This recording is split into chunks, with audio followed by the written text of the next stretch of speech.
I'm Olivia, 28 years old, and I've always been a daddy's girl. My father's 60th birthday was supposed to be special. I'd spent 2 years saving for a family trip to Italy, his ancestral home. But when I arrived at my parents' house that Tuesday, my mother's words cut deeper than any knife. "We all agreed, you're not welcome at your dad's birthday party," she said with a satisfied smirk on her face. Little did she know, her cruelty would set off a chain reaction nobody saw coming. If you're watching this, please hit like and subscribe, and let me know where you're watching from. Trust me, what happens next will make you question everything you thought you knew about family loyalty. Growing up in Denver, I always felt like an outsider in my own family. While my career as a financial advisor eventually took me to Chicago, my connection with my father remained my strongest family tie. Robert Walsh was the kind of dad who never missed a softball game, who taught me to change a tire before I could drive, and who slipped encouraging notes into my lunchbox throughout middle school. He was my rock, steady, reliable, and loving, in a family dynamic that often felt like quicksand. My mother, Caroline, was a different story. From my earliest memories, she maintained a cool distance from me while lavishing attention on my older brother Tyler. The family photos tell the story: Tyler and Mom, arms linked and smiling, while Dad and I stood slightly apart. It wasn't that she was cruel, at least not obviously. It was more subtle: the forgotten birthdays, the dismissed achievements, the constant comparison to my more successful brother. "Why can't you be more like Tyler?" became the soundtrack of my childhood. Tyler, for years older and seemingly perfect in every way, excelled at sports, brought home straight A's, and somehow always managed to meet our mother's impossible standards. I tried, God knows I tried, but my best was never quite enough for Caroline Walsh. When I graduated from Northwestern with my finance degree and landed my first job at Meridian Financial Group, Mom's response was predictable. "That's nice, honey. Did you hear Tyler just made partner at his law firm?" Always the comparison, always coming up short. Last year, everything shifted when Dad suffered a minor heart attack. I immediately took leave from work and flew home, spending 3 weeks helping with his recovery. Mom resented my presence, making pointed comments about how I was disrupting their routine, but Dad's grateful smiles were worth every barb. During those weeks, watching Dad's mortality suddenly become real, I made a promise to myself. I would make his 60th birthday truly special. Working as a senior financial advisor had its perks, mainly a salary that allowed me to save aggressively. For 2 years, I squirreled away funds specifically for Dad's birthday surprise. By April of this year, I had amassed exactly $56,300 for what I envisioned as the perfect family trip to Italy. Dad had always talked about visiting his grandfather's village in Tuscany, tracing the Walsh family roots back to their original name, Valsecchi. This would be his chance. When I first proposed the idea during a family dinner 6 months ago, the responses seemed positive. Dad's eyes lit up like a child's on Christmas morning. "Tuscany? Really? You'd do that for me?" His excitement was all the confirmation I needed. Tyler nodded appreciatively, his wife Rebecca chiming in about Italian vineyards she'd always wanted to visit. Even Mom seemed cautiously supportive, asking practical questions about timing and accommodations. I left that dinner feeling hopeful, already mentally planning the perfect 10-day Italian adventure. Looking back, I should have noticed the warning signs. The way Mom's smile didn't quite reach her eyes when discussing the trip. The subtle change in Tyler's tone when he asked how I could afford such an extravagant gift. The increasing frequency of Mom accidentally scheduling other events whenever I tried to discuss trip details. "Oh, I forgot you were coming over to talk about Italy today," she'd say, ushering in her bridge club members as I arrived with travel brochures. "We can chat another time." Another time never seemed to materialize, but I remained optimistic. This was for Dad, after all. Surely everyone would come around once they saw how much it meant to him. How naive I was. By February, with Dad's June birthday approaching, I took 2 weeks off work to finalize the trip details. My apartment transformed into trip planning central, with maps of Tuscany taped to walls and Italian phrase books stacked on every surface. I'd spent countless nights researching the perfect location, finally settling on a villa in Montepulciano with enough bedrooms for the whole family and breathtaking views of the surrounding vineyards. The property's elderly owners, the Bianchi family, were delighted to hear about our family's Italian roots and promised a personal wine tasting from their small production vineyard. "Your father will love it here," Signora Bianchi assured me during our video call. "We welcome him home to his ancestral land." Those words brought tears to my eyes. This was exactly what I wanted for Dad, a connection to his heritage, a chance to walk the same streets his grandfather had walked a century ago. I even managed to track down distant relatives still living in the area. Cousins several times removed, the Ricci family, who shared our ancestral name and still maintained the family's original olive grove.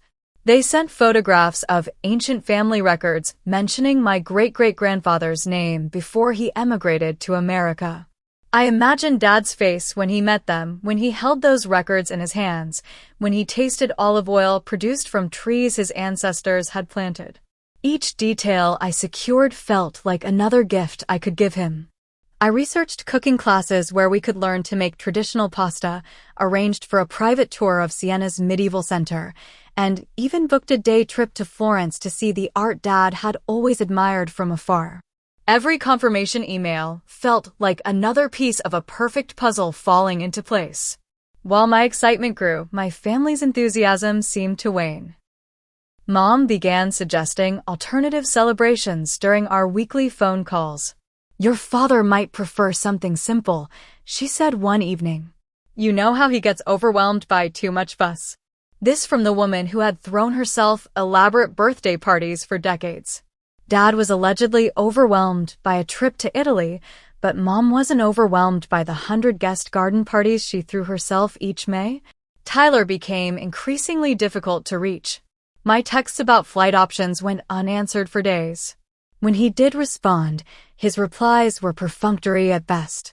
"Whatever you think is best," he'd text, without engaging with any specific details.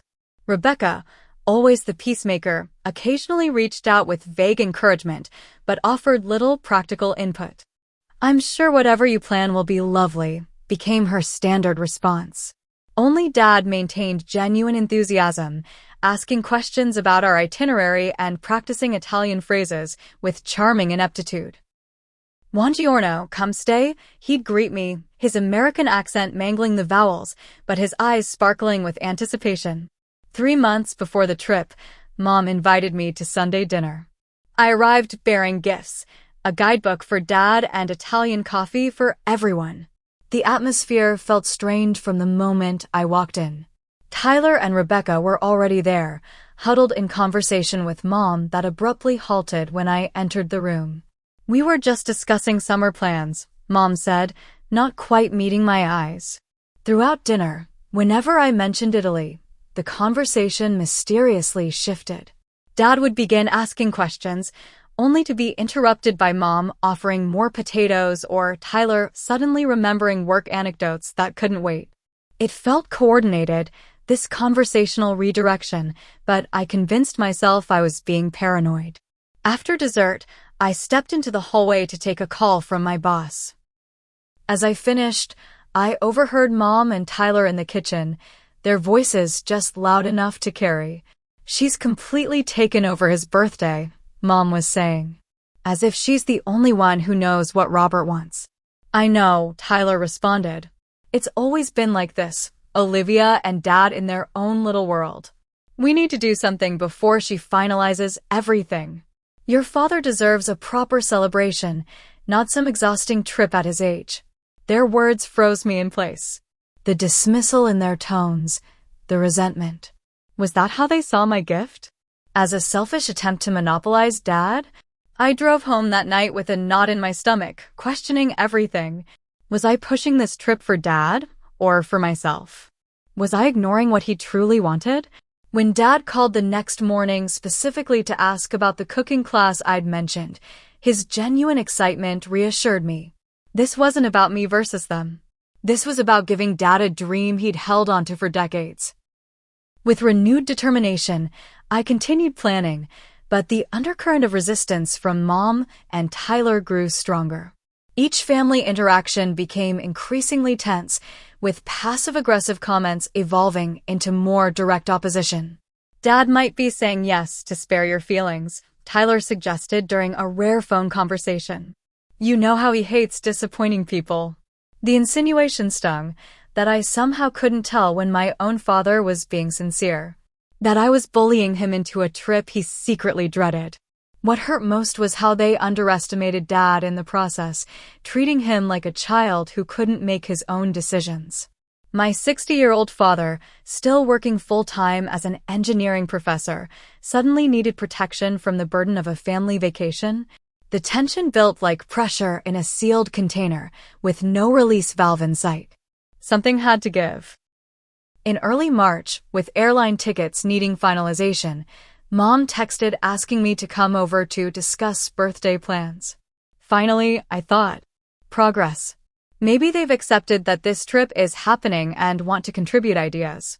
I arrived at my parents' suburban home on a Thursday evening, noting Tyler's Audi in the driveway. Normally, he'd text when he was visiting from his side of town, another small sign something was off.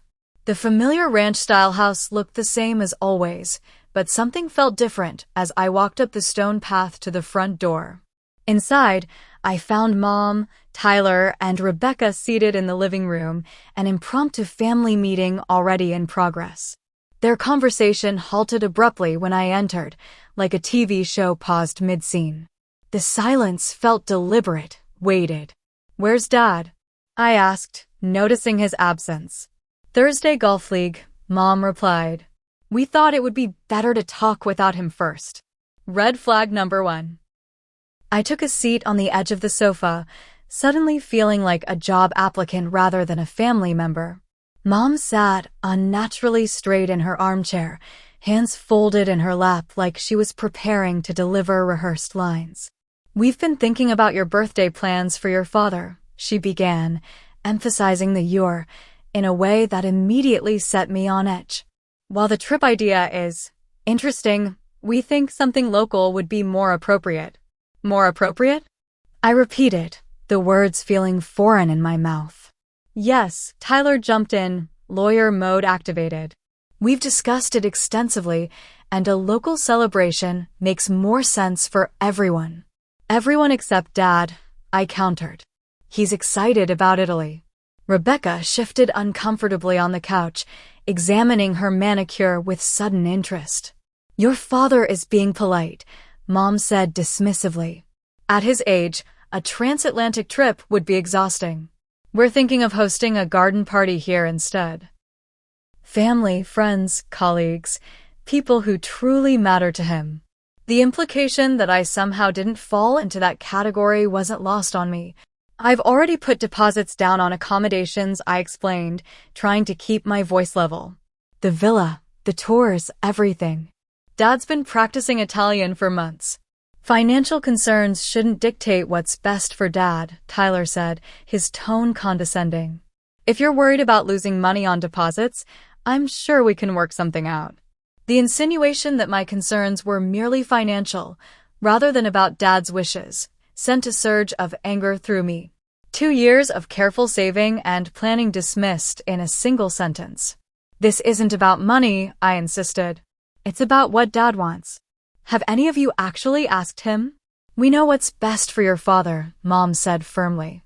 "He'll be turning 60, not 16. He doesn't need the stress of international travel." "He's 60, not 90, I countered. "He's healthy, active, and specifically told me this trip would be a dream come true." For the next hour, we talked in circles. Or rather, they presented a united front while I tried desperately to understand what was happening. Every argument I made was countered with vague concerns about Dad's preferences, his health, the impracticality of travel.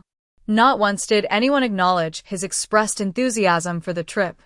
Let's compromise, I finally suggested, exhaustion setting in. What if we do both?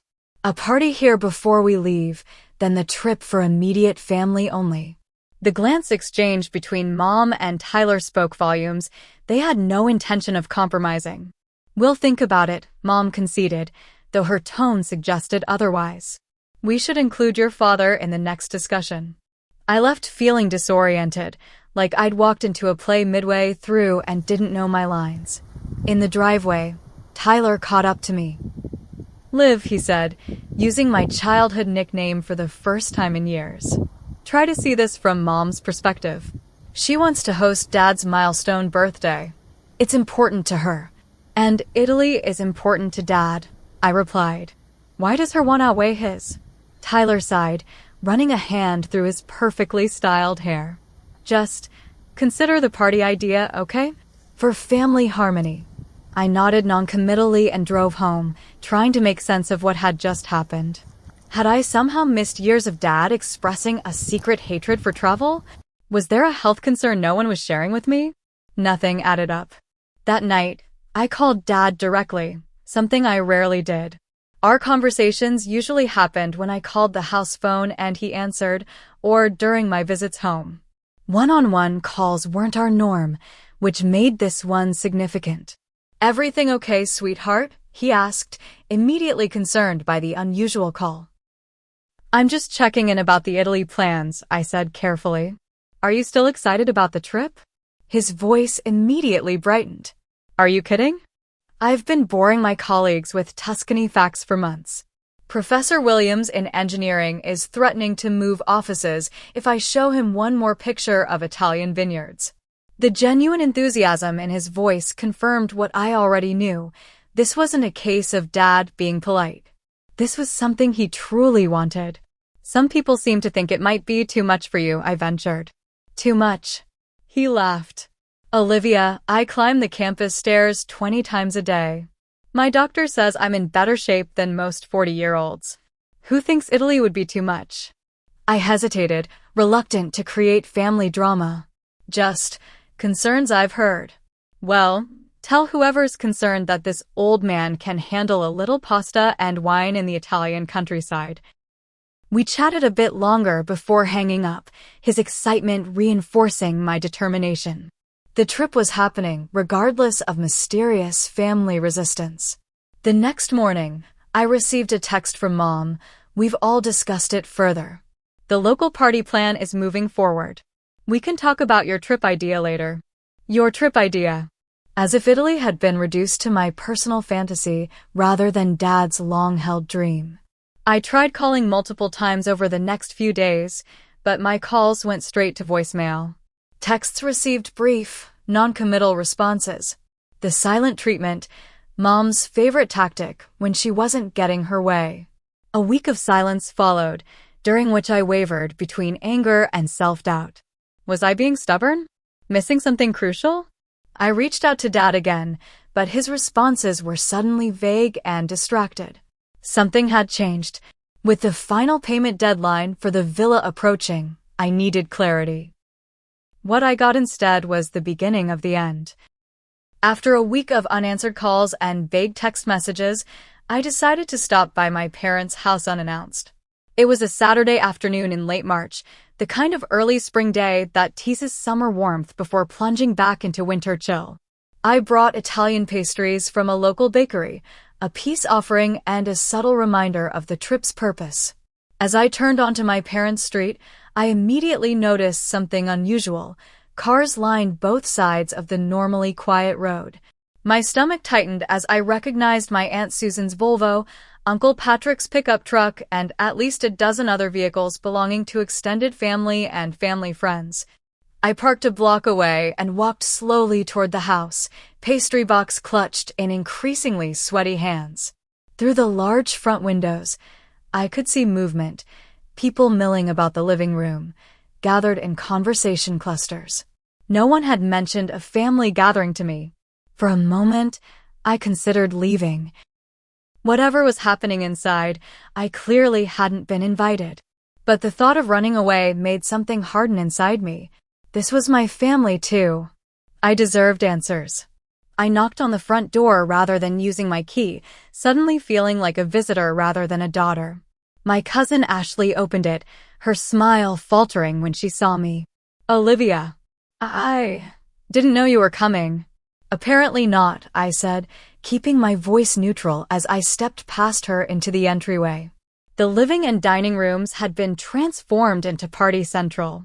A large banner reading Robert's 60th birthday bash, June 15th, stretched across one wall. My Aunt Susan stood on a stepladder hanging decorations while my uncle discussed catering options with a woman I didn't recognize. Mom's friend Debbie was addressing envelopes at the dining table. Invitations, I realized with a sinking feeling. My mother emerged from the kitchen carrying a tray of coffee cups, freezing mid-step when she saw me. The expression that crossed her face wasn't guilt or even surprise, it was annoyance. Olivia, she said flatly. We weren't expecting you. Clearly, I replied, trying to keep my voice steady despite the hurt blooming in my chest. What's all this? Party planning committee, she said, as if it were obvious. For your father's birthday. I looked around at the committee, which apparently included every family member except me. Even distant cousin Martin from Albuquerque had somehow made the cut. You're planning Dad's party without me? Several relatives glanced awkwardly in my direction before becoming intensely interested in their coffee cups or phones. Mom set down her tray and gestured toward the kitchen. Let's talk privately. I followed her, aware of the whispers that erupted behind us. The kitchen was a disaster zone of cake samples and catering menus, evidence of extensive planning that had clearly been underway for some time. Why wasn't I included in this? I asked, keeping my voice low despite the anger building inside me. Mom busied herself rearranging dessert samples on a plate. We didn't think you'd be interested, given your alternative plans. My alternative plans? You mean the trip Dad has been excited about for months? The trip I've been saving for over 2 years to make happen. Your father has accepted that a local celebration makes more sense, she said dismissively. He understands that at his age, international travel is impractical. Did he tell you that, or did you tell him that? I challenged. Her eyes narrowed. You always think you know what's best for everyone, don't you, Olivia? Always trying to be the hero, the perfect daughter. The sudden venom in her voice startled me. This wasn't just about a birthday party or a trip. This was something deeper, something that had been festering for years. This isn't about me, I insisted. It's about Dad's birthday and what would make him happy. What would make him happy is having all his loved ones together, not being dragged across the world on some expensive trip we never asked for. The trip was always optional for everyone else, I said, frustration mounting. If you didn't want to go, you could have just said so. But Dad wants to go, and it's his birthday we're celebrating. Mom slammed a hand on the counter, causing cake samples to jump. Why can't you accept that the decision has been made? We're having a party here. That's what's happening. And what about Italy? There is no Italy, Olivia. It's not happening.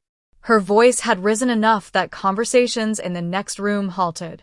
In the awkward silence that followed, I could feel dozens of eyes focused on the kitchen doorway. You know what? I said quietly. Let me talk to Dad. Where is he? A flicker of something. Guilt? Worry? Crossed her face. He's not here. Where is he? Out running errands, she said, too quickly. He'll be back later. I pulled out my phone and called him. The familiar ringtone echoed from somewhere in the house. The study, if I had to guess. Mom's face tightened. He forgot his phone, she said lamely. That was the moment I knew with absolute certainty that I was being lied to, systematically and deliberately. My father never went anywhere without his phone. After his heart scare, it had become a security measure we all insisted upon. I think I'll wait for him, I said, pulling out a chair at the kitchen island. Panic flashed across Mom's face. That's not necessary. We're quite busy here, as you can see. I'm not leaving until I talk to Dad. I sat quietly while Mom fluttered around the kitchen, clearly flustered by my presence. After about 15 uncomfortable minutes, Tyler appeared in the doorway, obviously sent in as reinforcement. "Liv," he said with forced casualness. "Didn't expect to see you today." "Apparently no one did," I replied coolly. "Funny how that works." "Listen," he said, lowering his voice as he took the seat beside me. "This isn't personal. We just thought it would be easier to plan things separately, given the differences of opinion." "Differences of opinion?" I repeated incredulously. "You mean the fact that I actually considered what Dad wants for his birthday?" Tyler's expression hardened. "You always do this. Act like you're the only one who really knows Dad, the only one who really cares about him." "That's not what I'm saying. I'm saying his birthday should reflect his wishes, not everyone else's." "And you think a 10-day trip to Italy is what a 60-year-old man wants? To be dragged around foreign countries when he could be celebrating with friends and family at home?" "Yes, actually, that's exactly what he told me he wants." Our voices had risen again, drawing attention from the other room. Mom stepped between us, her face a mask of controlled anger. "That's enough," she hissed.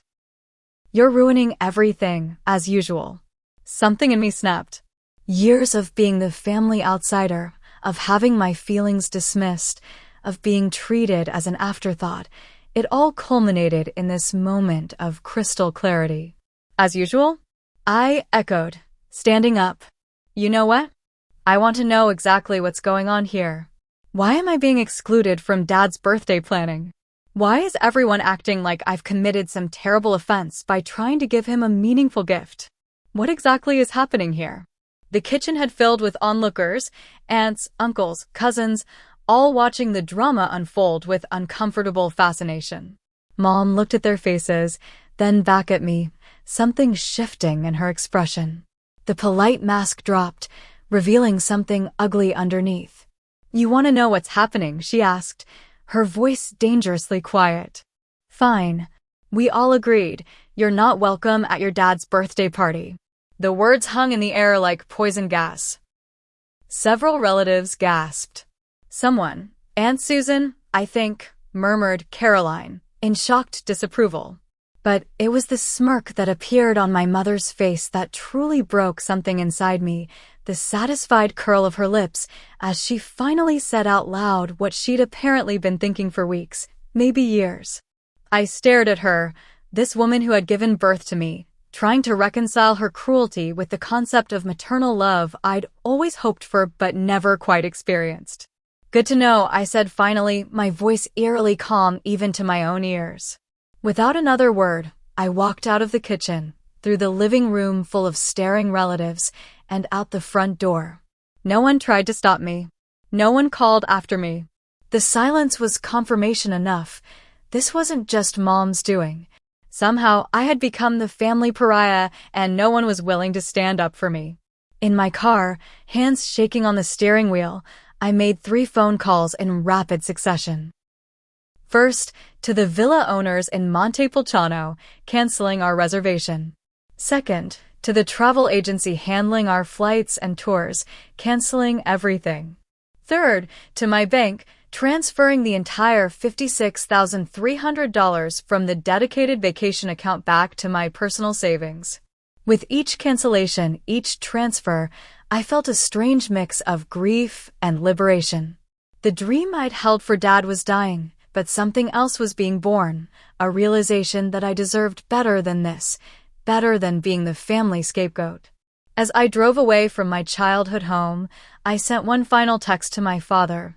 "I love you, Dad. I'm sorry I won't be at your birthday celebration. I hope someday you'll understand why." Then I blocked everyone's numbers. Mom, Tyler, Rebecca, all the extended family who had stood in silent complicity. Everyone except Dad. His line would always remain open. The Italy dream was over. The fantasy of family healing was shattered. But as painful as this moment was, I couldn't have imagined how completely everything would change by morning. My apartment had never felt so empty. I'd always prided myself on its minimalist aesthetic, clean lines, neutral colors, carefully curated furniture, but that night, it felt like a hotel room, impersonal and cold. I moved through the space like a ghost, going through the motions of existence without fully inhabiting my body. In the kitchen, I uncorked a bottle of Italian Chianti I'd been saving for a pre-trip celebration. Poetic, drinking it alone on the night I canceled everything. The rich red liquid swirled in my glass like blood, like all the family ties severed in a single afternoon. At some point, I found myself sitting on my balcony, watching the Chicago skyline twinkle against the darkening sky. 12 floors up, the city noise was muted, creating the illusion of solitude in a metropolis of millions. My phone remained face down on the coffee table inside. I couldn't bear to see the notifications that might be piling up. Or worse, the absence of them. The doorbell rang at 9:30, startling me from my trance. Through the peephole, I saw Jennifer, my best friend since college, holding a paper bag that clinked with the unmistakable sound of bottles. "I brought reinforcements," she said when I opened the door, pulling out wine, chocolate, and ice cream. "Your text sounded apocalyptic. What happened?" For the next 2 hours, I poured everything out.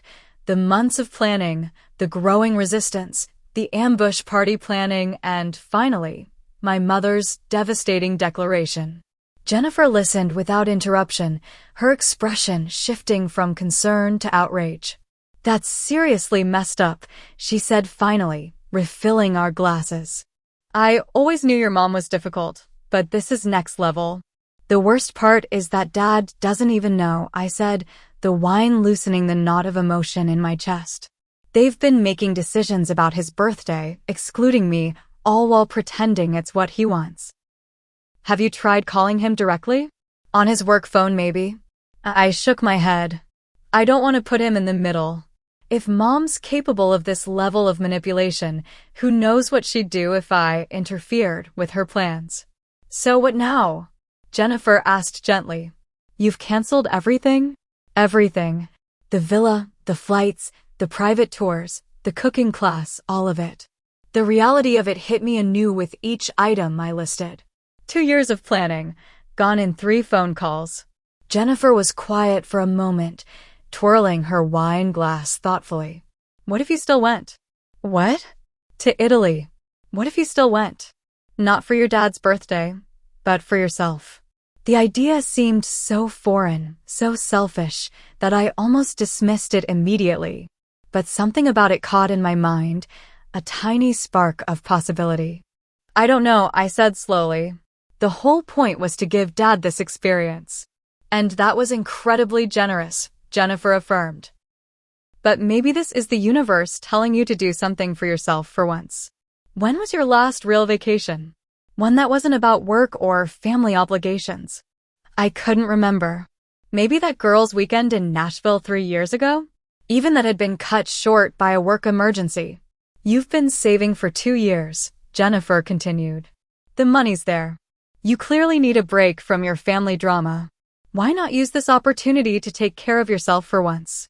She had a point. The money was sitting in my account, freed from its designated purpose. I had already requested time off work. All the research was done. I probably knew more about Tuscany than most tour guides at this point. I could do a solo trip, I mused, the idea taking tentative root. Completely different itinerary. Focus on what I want to see. Jennifer nodded encouragingly. "Exactly. Sleep in, drink wine at lunch, flirt with gorgeous Italian men. Do whatever the hell you want without worrying about anyone else's needs or preferences." For the first time since leaving my parents' house, I felt a flicker of something other than hurt, a tiny flame of anticipation, of possibility. I wouldn't keep all the original bookings, I thought aloud. Different regions maybe, not the family villa. Jennifer grabbed my laptop, placing it on the coffee table between us. "Let's look at options right now. Nothing commits you to anything, but let's just explore." For the next hour, we browsed boutique hotels in Florence, countryside agriturismos in Umbria, beachfront apartments in Cinque Terre.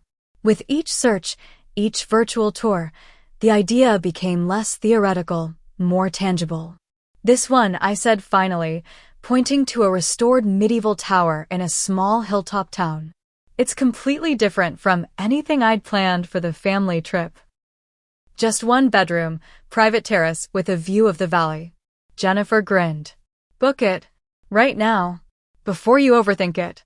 My finger hovered over the Reserve Now button, a strange mixture of guilt and liberation warring within me. Was it wrong to still go to Italy when Dad couldn't? Was I betraying him somehow? He would want you to go, Jennifer said softly, reading my hesitation.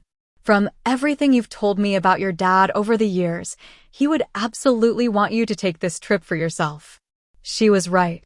Dad had always encouraged my independence, my adventures. He'd been the one to help me move to Chicago when Mom thought it was too far from home.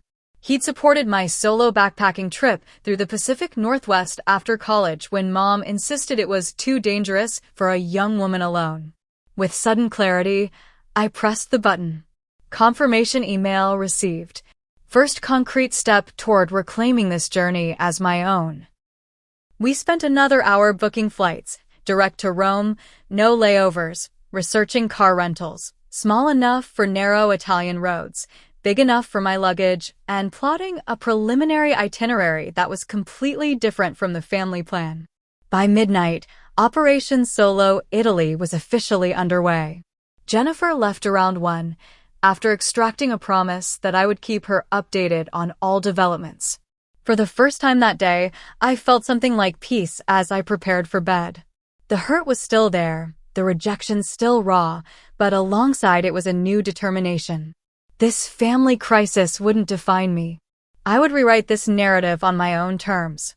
I set my phone to Do Not Disturb mode before sliding into bed, allowing myself the mercy of uninterrupted sleep. Tomorrow would be time enough to deal with the aftermath of today's confrontation. Morning arrived with harsh clarity, sunlight streaming through blinds I'd forgotten to close. I reached automatically for my phone, then hesitated, bracing myself for whatever awaited. 18 missed calls. 37 text messages. 3 voicemails. Most of the calls were from Tyler, with a few from Mom and several from numbers I didn't recognize, probably concerned relatives. The texts ranged from Mom's terse, "Call me immediately," to lengthy paragraphs from aunts and cousins I rarely spoke to. I scrolled past them all, not ready to engage. But one voicemail caught my attention, from Tyler, left at 3:17 a.m. What was he doing calling at that hour? With trepidation, I pressed play and held the phone to my ear. "Olivia, it's me." Tyler's voice sounded strange, hoarse, emotional in a way I hadn't heard since we were children. "I need to talk to you." God, I've messed up. We've all messed up. Mom's been lying to everyone, including Dad. He never knew about the Italy trip you planned. She told him you refused to attend any birthday celebration for him. He's been devastated thinking you didn't want to be part of his birthday. A long pause, the sound of a shaky breath. "Call me back. Please. Dad deserves to know the truth." I sat frozen, phone clutched in suddenly cold fingers, as the full implications of his message sank in. Dad didn't know. All this time, he had no idea what I'd been planning. Instead, he believed I'd abandoned him on his milestone birthday. The betrayal cut deeper than I could have imagined. Not just manipulation and exclusion, but deliberate deception that damaged my relationship with my father. The one pure, uncomplicated family bond one thought I had. With trembling hands, I unblocked Tyler's number and called him back. He answered on the first ring. "Olivia, thank God. I've been trying to reach you all night." "Explain," I said, my voice hardly recognizable to my own ears. "Explain exactly what's been happening." And he did. For the next 45 minutes, Tyler unraveled a web of deception so intricate, so calculated, that I could hardly believe it involved my own family. Mom had intercepted my early planning emails to Dad, deleted text messages I'd sent about the trip, and systematically misrepresented my intentions to everyone. To Dad, she claimed I was too busy with work to attend any birthday celebration. To extended family, she suggested I was selfishly trying to monopolize Dad with an exclusive trip no one else could afford to join. To Tyler and Rebecca, She painted me as dismissive of their input and controlling of all birthday plans. Why? I asked, struggling to comprehend the level of malice involved. Why would she do this? Tyler's sigh carried the weight of painful realization. I think she's always been jealous of your relationship with Dad. You two have always had this connection that she could never touch. When you started planning this amazing experience for him, something she could never have conceived of doing, she decided to destroy it rather than let it happen. I finished, the pieces falling into horrible place. I should have questioned her more, Tyler admitted, his voice heavy with regret. The stories never quite added up, but it was easier to believe them than to consider the alternative. I'm so sorry, Liv. I failed you as a brother. The apology, unexpected and sincere, cracked something in my carefully maintained composure. Tears I'd been holding back all night suddenly flowed freely. How did you find out the truth? I managed to ask. Dad found one of your original Italy brochures hidden in Mom's desk drawer last night. He asked her about it, and Tyler paused. She couldn't keep the story straight. The more he questioned, the more she contradicted herself. Then he called the bank and discovered a large withdrawal she couldn't explain. Apparently, she took money from their joint account for the party planning. That's when everything unraveled. Where's Dad now? It was the only question that really mattered to me. At Uncle Patrick's. He couldn't stay in the house with her after everything came out. He's devastated, Liv. Not just about the trip, but about Mom manipulating everyone, turning family against each other. I closed my eyes, imagining my father's pain at discovering this level of betrayal from his wife of nearly 40 years. What do we do now? I asked, feeling suddenly exhausted despite just waking up. I think we need to meet, all three of us. You, me, and Dad. Figure out how to move forward. Then eventually confront Mom together so she can't manipulate the narrative anymore. It was strange hearing Tyler take charge like this, strange hearing him on my side after months of opposition. But there was something cathartic about it too, the possibility of alliance where there had been division. Okay, I agreed. Set it up. But Tyler, yeah? This doesn't immediately fix everything between us. You believed the worst about me for months, without ever giving me the chance to explain. I know, he said quietly. I have a lot to make up for. To both you and Dad. But I want to start trying, if you'll let me. It wasn't forgiveness. Not yet, but it was an opening, a crack in the wall that had separated us for longer than either of us wanted to admit. Set up the meeting, I repeated. We'll start there. As I ended the call, I sat in the morning sunlight, trying to process everything. The hurt was still there, but alongside it now was something else, a strange mix of vindication and renewed grief. The family fractures ran deeper than I'd ever imagined, but for the first time, I wasn't the only one who could see them. My phone buzzed with a text from Tyler. Dad wants to see you. Today, if possible. He's heartbroken about everything you planned that he never knew about. I typed back immediately. Tell him I'm coming. And Tyler? Don't let Mom know. Some confrontations could wait. Reconnecting with my father couldn't. Uncle Patrick's lakeside cabin had always been a refuge. Growing up, we'd spent summer weekends there fishing, swimming, and telling ghost stories around the fire pit. Finding my father there now, sitting alone on the weathered dock, his reflection wavering in the water below, broke my heart in ways I hadn't anticipated. He looked older somehow, shoulders slightly hunched, the spring sun highlighting the silver that had overtaken his once dark hair. He didn't turn as I approached, though the creaking wooden planks surely announced my arrival. Dad? My voice came out small, like a child's. When he turned, his eyes were red-rimmed but dry. Olivia. He stood shakily, opening his arms. I walked into his embrace, feeling the familiar solidity of him despite everything. We stood there silently, the gentle lapping of lake water against the shore providing the only soundtrack to our reunion.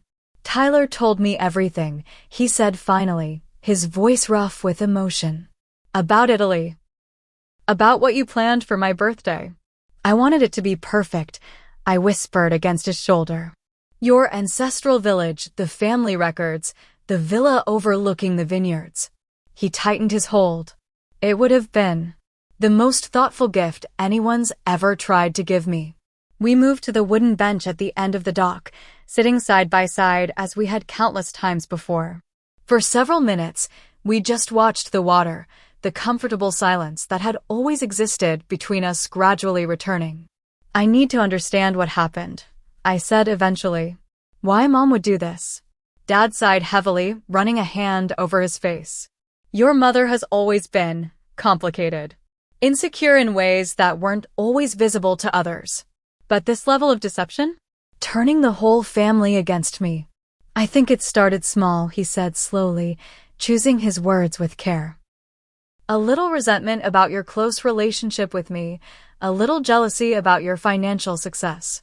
Then when you started planning something she could never have come up with herself. It snowballed, I finished.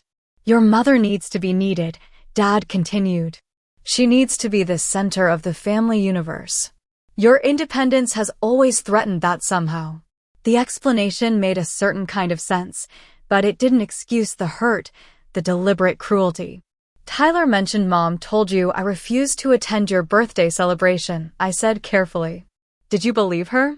Pain flickered across his face. I questioned it. It didn't sound like you. But when weeks passed with no word from you about my birthday, when you seemed to avoid the topic whenever we spoke. He trailed off, the implication clear.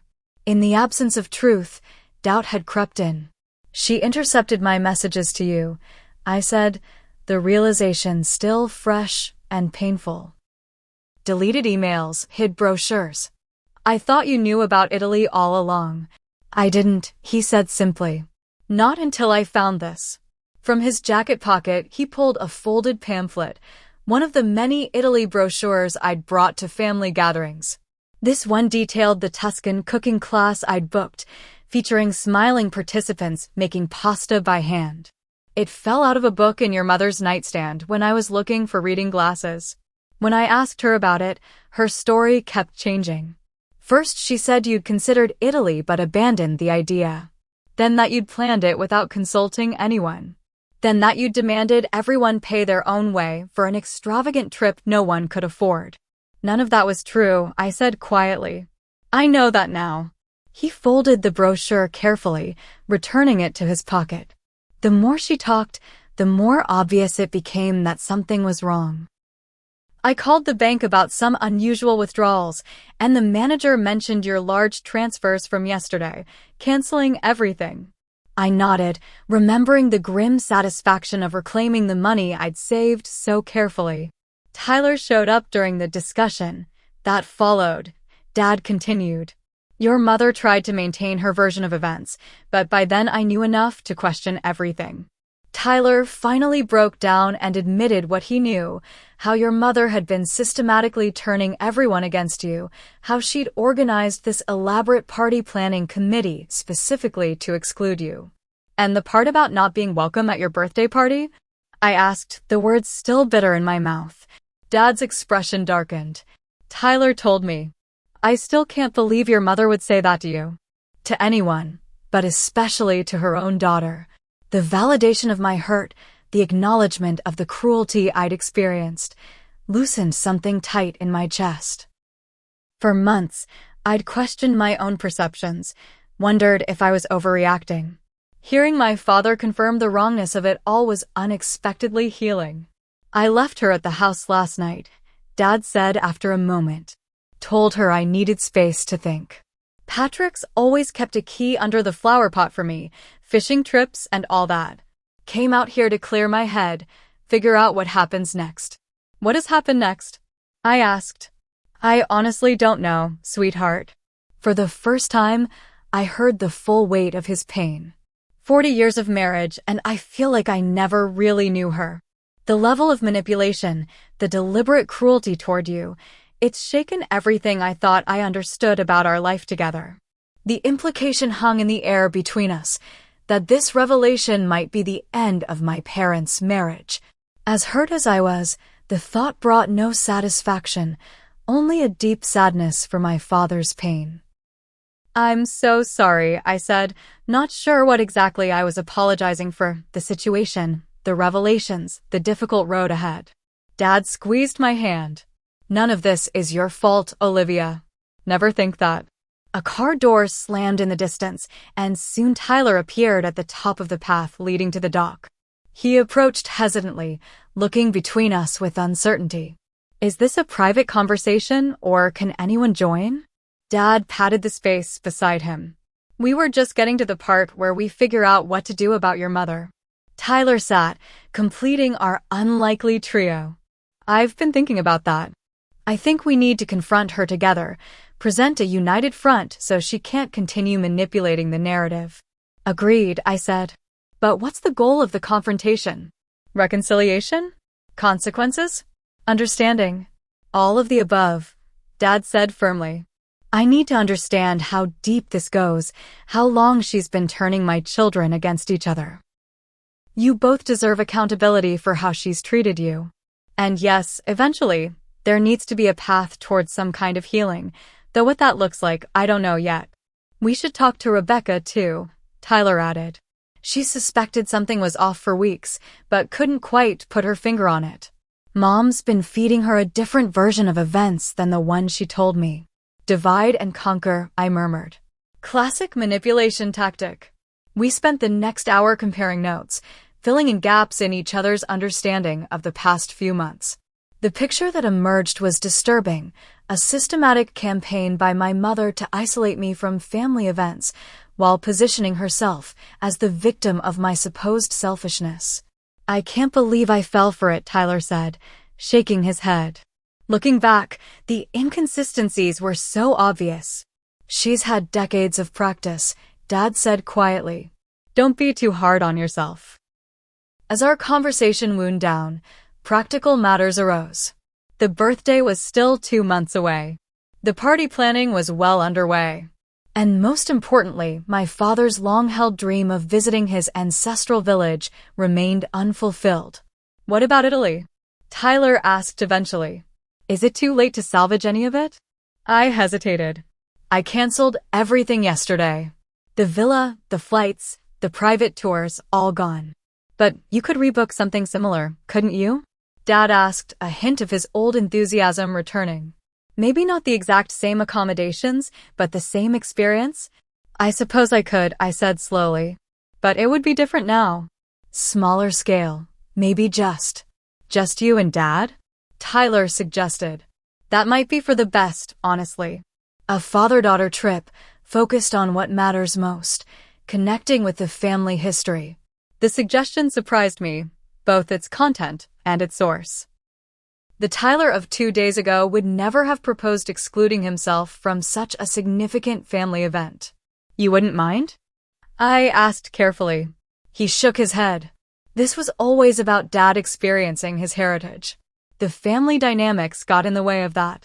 Maybe simplifying is the answer. You two go, connect with the Italian relatives, see the ancestral village. The rest of us can have a small celebration when you return. Dad looked at me, hope cautiously rekindling in his eyes. What do you think, Olivia? Could we salvage the dream? Looking at him, this good man who had always supported me, always believed in me, I knew there was only one possible answer. I'll start making calls tomorrow, I promised. It won't be exactly the same, but we'll make it work. The relief on his face was worth every canceled reservation, every difficult conversation ahead. What about Mom? Tyler asked, bringing us back to the immediate issue. Dad straightened his shoulders, decision made. We talk to her tomorrow. All of us together. No more secrets, no more manipulation. Whatever happens after that, we'll face it as a family. A real family, not the illusion she's been orchestrating. As we walked back to our cars, something shifted between the three of us. Some new understanding, some tentative alliance born from shared pain and truth. The road ahead wouldn't be easy. Confronting my mother, rebuilding trust between us, navigating whatever changes might come to our family structure, all of it loomed large and daunting. But for the first time in months, I didn't feel alone in facing it. And that made all the difference. The confrontation with my mother was every bit as difficult as we had anticipated. Seated in the living room where I'd been told I wasn't welcome just days before, we formed a triangle of truth around her: Dad, Tyler, and me, united in our demand for honesty. At first, she tried denial, then deflection, then tears. When those tactics failed against our united front, anger flared, decades of resentment bubbling to the surface. The things she said that day, about my relationship with Dad, about her feelings of exclusion throughout our family history, about her perception of being undervalued and overlooked, were painful to hear, but necessary to understand. "You've always been his favorite," she spat at me, abandoning all pretense. "From the day you were born, I was secondary in his life. Do you have any idea what that feels like? To watch your husband bond with your daughter in ways he never connected with you." The raw hurt in her voice was genuine, even if her actions remained inexcusable. Dad listened in stunned silence, hearing for the first time the depth of insecurity that had shaped our family dynamics for decades. "Why didn't you ever talk to me about this?" he asked finally. 39 years of marriage, Caroline, and you never once expressed feeling this way. Would it have changed anything? She countered. Would you have loved her less? Been less proud of her accomplishments? Spent less time teaching her everything you know? That's not how love works, Dad said gently. It's not a finite resource to be divided up. Loving Olivia never diminished what I felt for you. My mother's composure crumbled then, decades of misplaced resentment giving way to the first genuine vulnerability I'd ever witnessed from her. Tyler moved to sit beside her, an act of compassion that surprised me given everything that had happened. "Mom," he said quietly, "you need help. Professional help. What you did, lying to all of us, turning us against each other, that goes beyond normal family conflict. That was calculated and cruel." She didn't deny it. Progress of a sort. By the end of that long, exhausting day, 3 things had been established. First, my mother would begin therapy to address the deep-seated insecurities and resentments that had driven her behavior. Second, Dad would temporarily move into the condo he kept near campus for late work nights, creating space for both of them to process what had happened. And third, the Italy trip would proceed as planned, a father-daughter journey to connect with our heritage. The weeks that followed were a strange mix of planning and healing. As I researched new accommodations and rebuilt our itinerary, my relationship with Tyler underwent its own renovation. Weekly dinners with him and Rebecca became a time to dismantle old misunderstandings and build new trust. The brother who had once seemed like a distant competitor slowly became a genuine ally. Dad threw himself into Italian language lessons with renewed vigor. "I want to greet our Italian cousins properly," he explained during our planning sessions, butchering pronunciations with enthusiastic determination. His joy in the preparations was untainted by the family drama, a gift I hadn't expected but deeply treasured. Mom's journey was more complicated. Therapy twice weekly revealed patterns of insecurity and control stretching back to her own childhood. Understanding didn't excuse her actions, but it provided context that made forgiveness seem possible, eventually, with time and consistent change. 2 months after the confrontation, Dad and I boarded a flight to Rome. The Italy trip had transformed from its original conception, smaller in scale but perhaps richer in purpose. Just the 2 of us, following the thread of family history back to its source. Tuscany welcomed us with golden sunlight and rolling hills that seemed to embody serenity itself. Our accommodations, a small apartment in a converted medieval tower, couldn't have been more different from the family villa I'd originally booked. Yet something about its intimate scale, its ancient stones warmed by centuries of sun, felt exactly right for our journey. On our 3rd day, we drove to the small village of Castellina, where Dad's grandfather had been born before emigrating to America in 1912. The narrow streets and weathered buildings hadn't changed much in the intervening century, creating the uncanny sensation of walking through our own history. The local records office was a single room in the municipal building, overseen by an elderly woman who clapped with delight when we explained our connection to the village. Valsecchi, she exclaimed, recognizing the original family name. C.S.I. Una famiglia annica di Castellina. Through her broken English and our embarrassing Italian, supplemented by a translation app, we learned that several branches of the Valsecchi family still lived in the region. One phone call later, and we were invited to Sunday lunch at the home of Giovanni Ricci, whose grandmother had been a Valsecchi before marriage. That Sunday became the emotional heart of our journey. Seated at a long table under a pergola draped with grapevines, surrounded by Italian cousins 3 and 4 times removed, Dad wept openly when Giovanni produced family records dating back to the 1800s. Your grandfather, Antonio, Giovanni explained through his college-aged daughter who spoke excellent English, was remembered as the adventurer who sought fortune in America. His brother Matteo stayed here and maintained the family olive grove. You are descended from 2 brothers with different dreams, but the same blood. We spent hours poring over yellowed documents and faded photographs, piecing together connections across time and ocean. Dad's face throughout was a study in wonder, every new discovery lighting him up from within. Thank you, he whispered to me that night as we walked back to our apartment under a canopy of stars. For finding this, for making it happen despite everything. This has been the greatest gift of my life. The rest of our trip unfolded like a dream, cooking classes where we learned family recipes older than America itself, tours of ancient cities where our ancestors had walked, quiet evenings sipping local wine on our terrace while discussing everything from philosophy to family memories.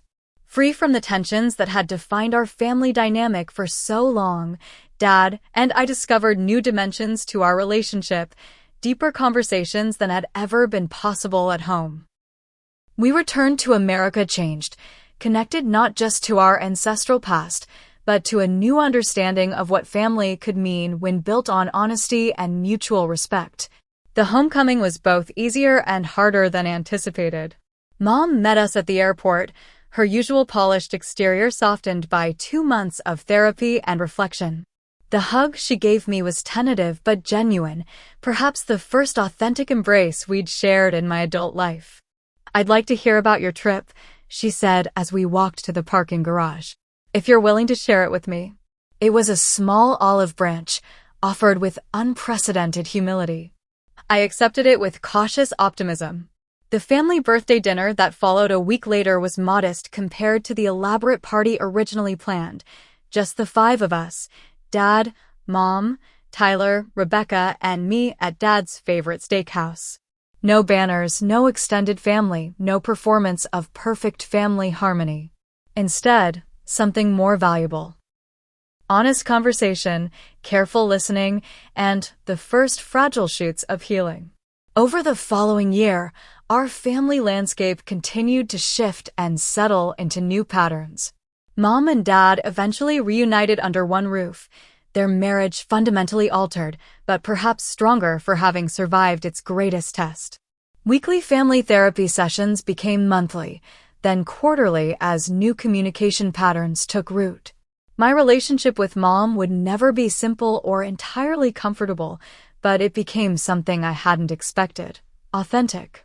The pretense of perfect mother-daughter harmony was replaced by careful respect and growing understanding. We would never be best friends, but we were learning to be honest allies in the complex business of family. Tyler and I rediscovered the sibling bond that had been buried under years of maternal manipulation. Sunday brunches became our tradition, a time to maintain the connection we'd nearly lost completely. As for Dad and me, our shared Italian adventure became a touchstone, a perfect memory we could return to whenever family waters grew turbulent. The photo of us with our Italian relatives, olive trees stretching to the horizon behind us, took pride of place on his office desk, a reminder of the journey that had begun in betrayal but ended in profound connection. 1 year later, on Dad's 61st birthday, we gathered again, this time at a small Italian restaurant owned by a chef from Castellina who had become our friend during our stay. As we shared dishes made from recipes older than our American family history, I realized how completely the narrative had transformed. The mother who had once told me I wasn't welcome at my father's celebration now sat across from me, sharing stories of her own therapy journey with unexpected vulnerability. The brother who had once been her unwitting accomplice now raised a glass in my direction, acknowledging without words how far we'd come. And Dad, watching it all with quiet satisfaction, seemed younger somehow, unburdened by the weight of family secrets and unspoken resentments.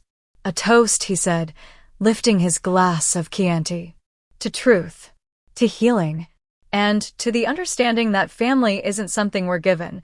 It's something we create together, every day, through choices and forgiveness and love. We clinked glasses, the simple sound sealing a complex promise. Looking around that table, I understood something essential about the nature of family wounds and healing. The scars would always be there, visible in certain lights, tender to certain touches. But scars also represented survival, resilience, the body's remarkable capacity to repair itself after injury. Our family had been broken open, its darkest dynamics exposed to painful light. Yet from that breaking had come the possibility of authentic connection, messy, imperfect, but real in a way that our previous carefully maintained facade had never been. As I drove home that night, windows down to catch the summer breeze, I felt a sense of peace that had eluded me for most of my adult life. The journey hadn't been what I expected. They rarely are. But it had led exactly where I needed to go. Have you ever experienced a painful family revelation that ultimately led to healing? Or found yourself excluded from something important only to discover it opened a better path? Share your story in the comments below. And if this resonated with you, please like, subscribe, and share with someone who might need to hear that even the most painful family dynamics can transform with courage and truth. Thank you for listening to my journey. May your own path lead to the healing you deserve.